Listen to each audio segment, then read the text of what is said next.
This morning, another piece of the economic puzzle will be revealed with the latest unemployment figures out today. Our business editor, Ross Greenwood, is with me, and it comes, Ross, as New Zealand cut rates and the US also seems a step closer with those figures out overnight. Yeah, there were figures out overnight, inflation numbers out of the United States, which really do point now that perhaps the Federal Reserve next month will cut rates by not just 0.25%, but 0.5%. And indeed, even New Zealand yesterday said it considered cutting rates by a full 0.5%. Well, the unemployment number will drop in around 2 hours' time. It's likely to come in steady at 4.1%. And again, this leaves Australia's unemployment rate not taking off, not rising, which again would justify significant cuts in interest rates very soon here. The other aspect of this is you can see the long-term chart. It's been remarkably steady. Really, it was at almost 50-year lows at one stage. It's got up to around 4.1%, but is not taking off under the weight of the higher interest rates. And that's a good thing for Australians. Australians need their jobs. There is no doubt about that.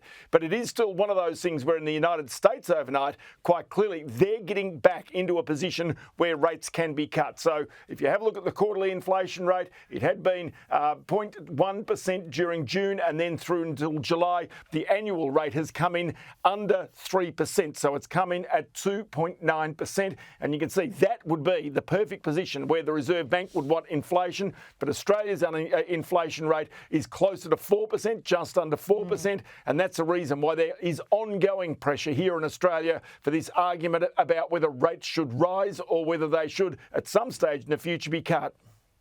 Yep, well, we'll keep a very close eye on those numbers, as you say, about 2 hours' time to see the jobs figures. Let's turn to the government now. Bill Shorten said yesterday that the RBA could send the economy into recession. Is that fair? There's a pile-on, there's no doubt, on the Reserve Bank right now because the Reserve Bank has said up until now it has not even considered cutting interest rates. It's only considered keeping rates on hold or raising interest rates. And so what you've seen in the last little while is prominent Labor figures coming out, the former Minister Stephen Conroy and then Bill Shorten coming out effectively saying that the Reserve Bank is culpable for the economic outcomes. Well, of course, it's not completely true because the government does have its role to play in all this as well. And so what you're seeing right now is that there is an increasing probability of interest rate cuts, but most likely it's going to be on hold for a long period of time here in Australia, though the Commonwealth Bank boss, Matt Comyn, yesterday continued to say that he believes that there is a chance that interest rates could be cut as soon as November this year, which is the base case of the economists at the Commonwealth Bank. Yeah, interesting. He also was pretty positive about where the Australian economy is at, and it is profit reporting season, and a lot of these Australian companies seem to be going pretty well. So there's your issue. If you've got fairly full employment and you've got your companies going okay, then you've got a lot of economic activity. It's not being slowed by these higher interest rates.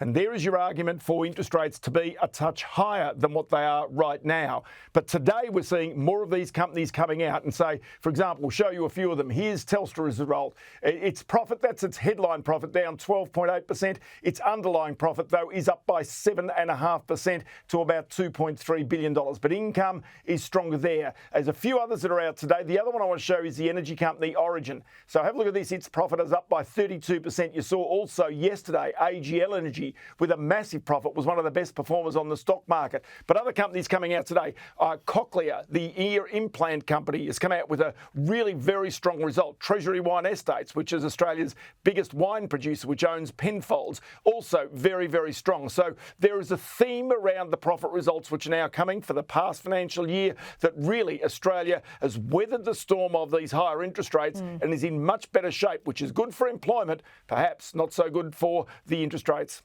Okay, Ross, thanks so much. We'll see you soon.